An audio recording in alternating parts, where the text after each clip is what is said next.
ಬಸವರಾಜ ಹೊರಟ್ಟಿಯವ್ರ ಬಗ್ಗೆ ನನಗೆ ಅಪಾರವಾದ ಗೌರವ.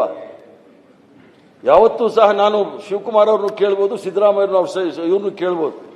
ಸ್ವಾಮಿ, ನಮ್ಮಲ್ಲಿ ಯಾರು ಲಿಂಗಾಯತರಲ್ಲಿ ದೊಡ್ಡ ಲೀಡ್ ಯಾರು ಇಲ್ಲ, ಅವ್ರಿಗೆ ಕರೆಸಿ ಮುಖ್ಯಮಂತ್ರಿ ಮಾಡಿ ಅಂತ ಹೇಳಿದವ್ರು ನಾನು. ಈ ಸದನದಲ್ಲೂ ಸಹ ನಾನು ಹೇಳಿದ್ದೆ. ಆ ಗೌರವ ಇಟ್ಕೊಂಡು ನಿಂತವ್ರು ನಾವು. ಅವ್ರಿಗೆ ನೋವಾಗ್ತಕ್ಕಂಥ ಕೆಲಸ ನಾವು ಯಾವತ್ತೂ ಸಹ ಮಾಡಿಲ್ಲ. ನಾನು ಮೊಟ್ಟ ಮೊದಲನೇ ನನ್ನ ಜೀವನದಲ್ಲಿ ಶಿವಕುಮಾರ್ ಅವರು ಅಷ್ಟು ಡೀಸೆಂಟ್ ಆಗಿ ಸಭ್ಯವಾಗಿ ಯಾರಾದ್ರೂ ಮಾತಾಡಿದ್ದೆ ಅಂದ್ರೆ ಅದು ನಿಮ್ಮ ಹತ್ರ ಮಾತಾಡಿದ್ದೆ ನಾನು ನೋಡಿದ್ದವ್ರು.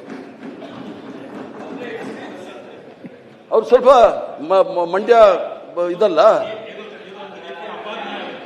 ಮುಖ್ಯಮಂತ್ರಿಗಳ ಮೇಲೆ ಬಹಳ ಸಭ್ಯವಾಗಿ ನಿಮ್ಮ ಹತ್ರ ಮಾತಾಡಿದ್ದು ಅಂದ್ರೆ ಅವರು ಸಭ್ಯವಾಗಿ ಯಾರ ಹತ್ರ ಮಾತಾಡಲ್ಲ ಅಂತ ಒಂದು ಹಿಂಟ್ ಕೊಟ್ಟಂಗಾಗತ್ತೆ. ಬೇಡ, ಅದು ಬಂದೆ ಅವರು ಜನರಲ್ ಆಗಿ ಬಹಳ ರಫ್ ಆಗಿ ಮಾತಾಡ್ತಾರೆ, ತಪ್ಪಾಗಿ ಮಾತಾಡೋದಂತಕ್ಕಂತ ಹೇಳ್ತಾರೆ.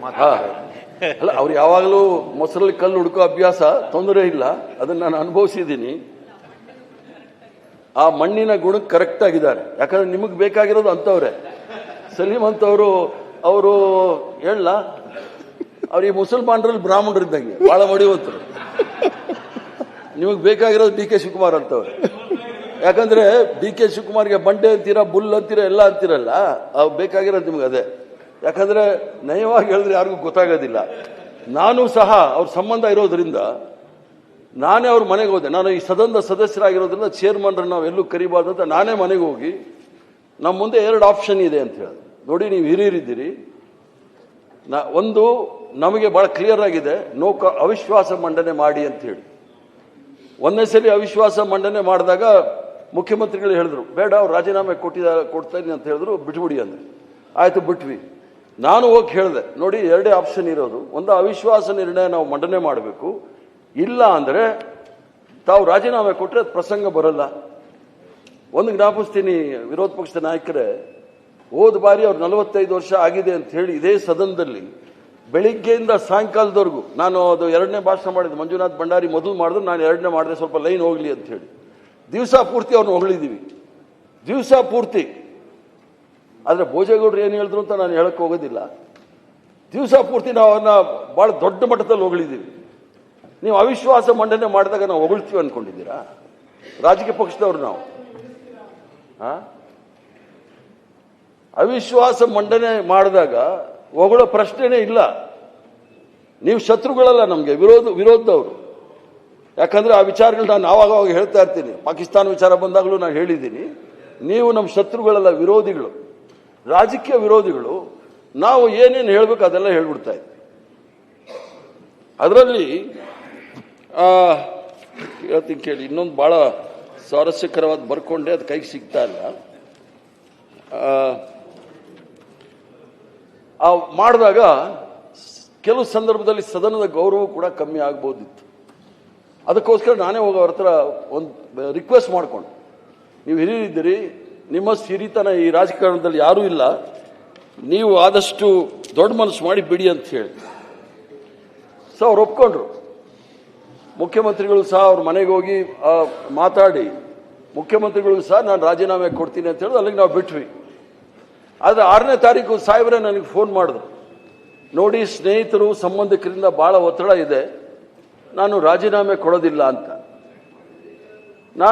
ನಾನು ಮಾತಾಡ್ಬಿಟ್ಟು ಬೆಳಿಗ್ಗೆ ಹೇಳ್ತೀನಿ ಅಂದೆ. 7ನೇ ತಾರೀಕು ನನಗೆ ಬೇರೆ ಕಾರ್ಯಕ್ರಮವೂ ಇತ್ತು. ಆಲ್ ಇಂಡಿಯಾ OBC ಸಂಸ್ಥೆಯವರೆಲ್ಲ ಬಂದಿದ್ರು ಪಕ್ಷಾತೀತವಾಗಿ. ಅದನ್ನು ಮುಗಿಸ್ಕೊಂಡು ಬಂದಾಗ ಮುಖ್ಯಮಂತ್ರಿಗಳು, ನಮ್ಮೆಲ್ಲ ಪಕ್ಷದ ಸದಸ್ಯರು, ನಮ್ಮ ಗಾಯತ್ರಿ ಶಾಂತೇಗೌಡರನ್ನ ಪ್ರಮಾಣ ವಚನಕ್ಕೆ ಬಂದಿದ್ರು. ಸೊ ನಾನು ಬೇಗ ಬಂದಾಗ ಹೇಳಿದೆ, ಅವರು ಮುಖ್ಯಮಂತ್ರಿಗಳು ಇನ್ನೂ ರಾಜೀನಾಮೆ ಅಂತ ಹೇಳಿರಲಿಲ್ಲ, ಇನ್ನೂ ಮಾತಾಡ್ತಾ ಇದ್ರು. ಆ ಸಂದರ್ಭದಲ್ಲಿ ನಾನು ಹೇಳಿದೆ, ನೋಡಿ ನಾನು ಹೈಕಮಾಂಡ್ ಹತ್ರ ಮಾತಾಡಿದ್ದೀನಿ, ಅವರು ರಾಜೀನಾಮೆ ಕೊಡಕ್ಕೆ ಆಗೋದಿಲ್ಲ ಅಂತ ಇದ್ದಾರೆ, ಆದರೆ ನಿಮ್ಮಲ್ಲಿ ನಂಬರ್ಸ್ ಇದೆ, ನೀವು ಅವಿಶ್ವಾಸ ಮೂವ್ ಮಾಡಿ ಅಂತ.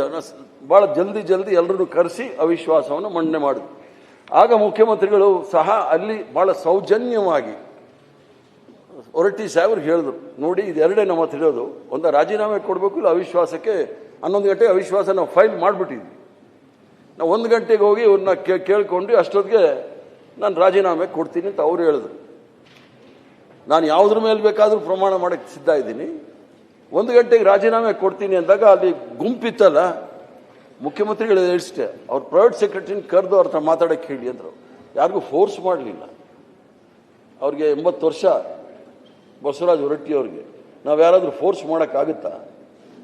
ಅಥವಾ ಆಪಾದನೆಗಳಿಗೆ ಬಂದಾಗ ನಾವೇನು ಮಕ್ಕಳ?